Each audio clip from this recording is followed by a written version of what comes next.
Route 66 isn't just a stretch of American history. It's a living map of myths, whispers, and legends. And along its cracked pavement and dust-covered signs lie roadside diners and restaurants that are far more than they appear. Some serve more than food. Others serve as gateways to things that never left. Tonight we pull off the highway and step into 4 such places, each one with a menu full of horror and a story you won't soon forget. Turn off the lights and let me take the wheel, because here at Trucker of the Night, every mile hides a nightmare.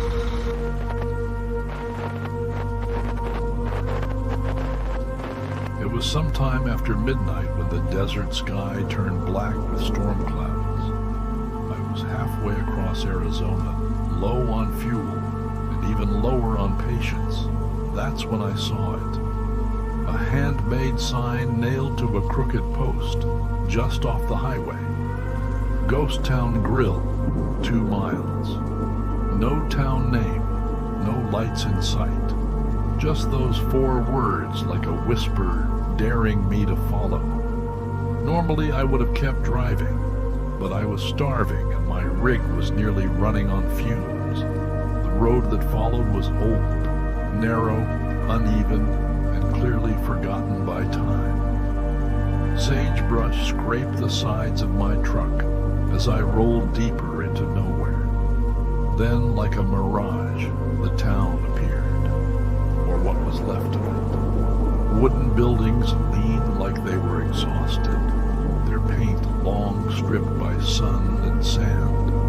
A broken-down saloon, a half-standing general store, and in the middle of it all, flickering neon that read "Open." The Ghost Town Grill looked like something out of a movie. Swinging doors, dusty windows, and a crooked sign hanging by a single chain. I parked and stepped out. The air was dry and still, not silent, just waiting. Inside, the diner was lit by weak yellow bulbs. The booths were cracked, the floor creaked with every step, and a jukebox in the corner buzzed quietly but played no music. At the counter stood a woman, pale skin, cherry red lipstick, and hair in victory rolls like she walked out of the 1940s. Her name tag read Martha. "Late one tonight," she said with a smile that didn't quite reach her eyes. "Take any seat." I sat at the counter. She poured me coffee before I asked. It was strong, bitter, but comforting. "Got a special tonight," she said. "House burger, fresh off the grill." I nodded. She disappeared through the swinging door behind her into the kitchen. That's when I noticed something off. The clock on the wall was stuck at 2:12. The fan overhead spun without sound. And on the wall behind the counter were photographs, black and white, faded, each one labeled visitor. At first glance, they looked like your average snapshots, truckers, tourists, families. But the longer I stared, the more familiar some became. One in particular froze my blood. It was me, sitting in that exact booth, wearing the exact clothes I had on. The label read, "Last Visitor, 1973. The air felt colder. My hands started to shake. The coffee tasted metallic now, like rust. I stood, backing away from the counter, bumping into a bar stool. That's when Martha returned. She held the plate like nothing was wrong. "What's the matter, sugar? Don't like being remembered?" Her smile widened, too wide. Her eyes were completely black. I turned and bolted for the door. It slammed shut just as I reached it. I fought the handle, twisted and pulled until it gave way, and I burst outside. Only it wasn't the town I came into. Everything was dust. Buildings collapsed. The neon neon sign lay broken in the dirt, my rig was gone. Just gone. I staggered through the ruins, heart racing, shouting into the night. And then, behind me, the jukebox started to play. Faint, crackling, a song I hadn't heard in years. I'll be seeing you. Then headlights, a truck horn. I was suddenly standing back on the main highway, miles from the ghost town. My rig was parked safely on the shoulder, engine running, radio hissing static. No dust, no ruins, just empty desert and a road stretching forever. I've tried to find that road again. I've searched maps, asked locals. No one's heard of the ghost town grill, but I know what I saw. And I'll never forget the taste of that coffee, or the photo that showed me something I shouldn't have lived to see. If you ever see that sign, do yourself a favor. Keep driving. Some diners don't serve meals. They serve memories, and they never let you leave hungry.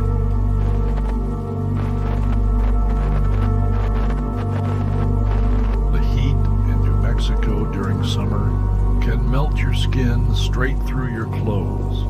I'd been driving since dawn, heading west on Route 66, with nothing but scrubland and buzzing insects for company. That's when I saw it, a weathered billboard, mostly eaten away by sun and time. Only a few letters were still legible. BBQ, 2 miles, real taste. I don't usually stop for anything off route, but something about it pulled me in. I was starving, and the thought of warm meat, smoky and dripping in sauce, felt like a gift from the highway gods. The road to the place veered sharply left. There was no name on the building, just a crooked sign above the door with a cartoon pig holding a cleaver. Flies buzzed near the entrance, but the aroma was intoxicating, sweet, charred, and full of spice. Inside, the place looked like a time capsule. Red vinyl booths, checkered floor, faded photos of smiling customers on the walls. The women working the counter were stunning, out of place, honestly. One of them approached me, smiled like she'd been waiting for me specifically, and asked if I wanted the house special. No menu, I asked. You won't need one, she said, placing her manicured hand lightly on my shoulder before disappearing into the kitchen. A moment later, a plate of BBQ was in front of me. The meat was dark, shredded, coated in thick sauce that steamed and sizzled. First bite, unreal. The flavors were deep, wood smoke, iron, and something unfamiliar. Not beef, not pork, something richer, gamier. Still, I couldn't stop eating. I glanced around. No one else was there. No kitchen noise. Just the humming fluorescent lights and the clink of my own fork. Behind the counter, I noticed a hallway that hadn't been visible before. Its walls were a different color, darker, maybe stained. Something about it felt wet. I stood, my curiosity stronger than my common sense. I stepped behind the counter and walked toward the hallway. No one stopped me. The women were gone. The humming of the lights grew fainter with every step. The hallway led to a room with meat hooks hanging from the ceiling. Some were empty, some weren't. I couldn't look away from the slabs of meat strung along the wall. Limbs, bone, pieces with skin still attached. Too big to be animal. Too human. In the corner, I saw a steel fridge. It had no handle, just a keypad smeared with something red. Beside it, a clipboard with delivery records. Every name had been scratched out, except the last one. Mine. I turned and ran, back through the hallway, past the counter, out the door. The sun had set while I was inside, but I hadn't been there more than 30 minutes. My rig was where I left it, but there was something stuck to the windshield. A receipt. It read, "Thank you, come again." I drove until sunrise, not daring to stop. When I finally looked in the mirror, I realized something was stuck between my teeth.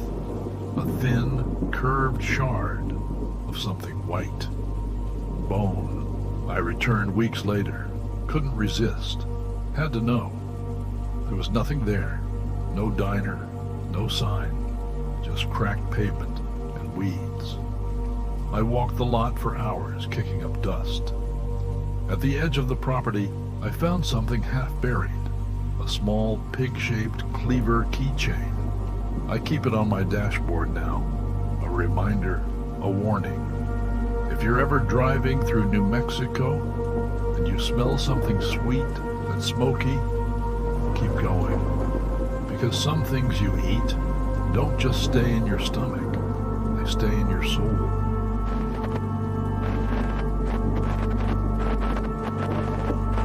There's a stretch of Route 66 cutting through the panhandle of Texas that truckers don't talk much about. Not because it's cursed or blocked or broken, but because it feels wrong. The air feels heavier there. The shadows stretch longer than they should. And at night, when your headlights catch only scrub brush and blacktop, you start to feel like you're being watched. I was on that stretch one night, hauling refrigerated freight westbound, when I spotted a lone figure on the shoulder. He was straddling a gleaming Harley-Davidson, its chrome glinting like a blade under the moonlight. He didn't wave, didn't look distressed, just sat there, watching me approach. Normally I wouldn't stop, but something about him, maybe the way he looked directly into my high beams without flinching, made my foot ease off the gas. As I passed, I got a good look. Long black coat, no helmet, a pale, calm face, and those eyes, like glass, but with something burning behind them. He nodded once. I kept driving, heart pounding for reasons I couldn't explain. A few miles later, I checked my mirrors. Empty road. Then, bam, headlights behind me. But they weren't truck lights. It was him, on the Harley. Gaining fast. Now that was impossible. I was doing 65, steady. There'd been no engine roar, no vibration, just silence, then boom. He was behind me. He stayed close, too close. His headlight filled my mirrors like an eye that wouldn't blink. I changed lanes. He followed. I slowed down. So did he. It was like he was tethered to me. Then, without warning, he vanished. No swerve, no turnoff. Just gone. I pulled into a rest stop 10 miles up, heart still hammering. The lot was empty, except for a vending machine with flickering lights and a payphone half buried in weeds. I stepped out for some air, and that's when I saw it. A single black glove on the hood of my truck. Leather, fresh and warm. I threw it into the brush and climbed back into the cab. Started her up. But my CB radio, dead all day, crackled to life. A voice came through deep and slow. You shouldn't have looked back. The screen flickered. My dash lights dimmed. And for a split second I saw him in the passenger seat. Same coat, same stare. No sound, no breath, just presence. Then he was gone. The radio died. The engine stalled. I sat there for what felt like hours, waiting for dawn. When I finally got the truck running and hit the road again, I stopped at the next diner down the way. Old man behind the counter noticed I was pale. "Let me guess," he said. "Harley rider, no helmet." I nodded slowly. He sighed. Been seeing him since 1982. Always alone. Never ages. Some say he died on that stretch, hit by a drunk driver. Others say he made a deal with something down below to keep riding forever. "You follow everyone?" I asked. The old man paused, then looked me dead in the eye. only the ones who slow down. I left half my coffee untouched and got out of there fast. Since then, I've kept a talisman hanging from my mirror, a St. Christopher medal my mother gave me before she passed. I don't know if it protects me, but I haven't seen the man again. Still, when I pass that stretch at night, I keep my foot heavy and my eyes forward. Because on Route 66, some riders aren't chasing the road, they're chasing you.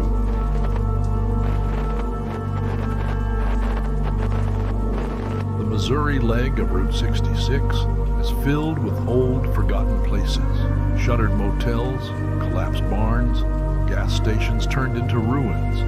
It was on this stretch, around 3 a.m., that I noticed my fuel gauge dipping faster than expected. I just passed a cluster of dense woods when a flickering neon light caught my eye. Open 24/7, the highway stop. It was a diner, or at least it looked like one. Tucked between the trees, its parking lot cracked and lined with weeds, but the light was on and the sign over the door still blinked, barely hanging on. I pulled in. My headlights illuminated a handful of rusted-out cars, some from decades ago. Still, the place had a strange charm, like it had been left in time and only just remembered it had guests to serve. Inside, it was quiet. Too quiet. The booths were clean, the counters wiped down. The clock above the register ticked, but every tick echoed like a hammer.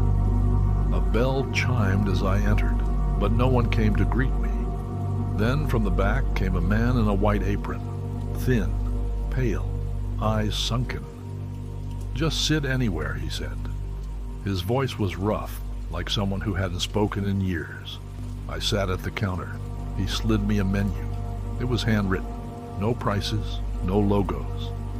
Just dishes like sunset stew, shadow pie, and memory loaf. I ordered a black coffee and a grilled cheese. Easy, safe. He nodded and returned to the kitchen. As I waited, I looked around. That's when I noticed it. Everyone in the place looked wrong. They didn't move. They sat perfectly still, as if frozen in place. Their eyes were open, but no one blinked. No one spoke. They looked almost waxy. One woman had a fork halfway to her mouth. A man stared endlessly at a full plate of untouched pancakes. A child had his head tilted too far, mouth agape, and yet the jukebox in the corner played a soft, slow tune. Blue Moon. My coffee arrived. It was ice cold. The grilled cheese had no grill marks, just limp bread and something gray inside. I stood, unease rising in my chest. "Hey," I called toward the kitchen. "What is this place?" The man returned, but he looked different, younger. His eyes no longer sunken, his face smoother. "Is something wrong?" he asked. Behind him, the clock above the register now read 2:12, the same time from earlier. It hadn't moved. I looked around again. The diners were now gone, just empty booths, but I hadn't seen them leave. The air smelled faintly of burning wood. The song had changed. "I'll be seeing you." Panicking, I bolted for the door. It was jammed. I slammed my shoulder into it until it opened. And when it did, everything changed. Outside, the world was gray. The sky, the trees, the cars, all drained of color. My truck was gone. The parking lot was overgrown. The building behind me no longer glowing but crumbling. I stumbled toward the road. No lights, no cars, just silence and mist rolling across the pavement. Then, in the fog, I saw someone standing at the edge. A little girl, pale, barefoot, pointing back toward the diner. I turned, but there was no building anymore, just woods. I ran for what felt like hours, until I saw a gas station appear out of nowhere. I collapsed at the door, pounding until someone opened up. The attendant stared at me like he'd seen a ghost. "You all right, man? You look like hell." He gave me water, let me sit. I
this to someone you'd like to give.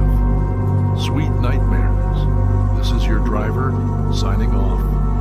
Until next time, every mile hides a nightmare.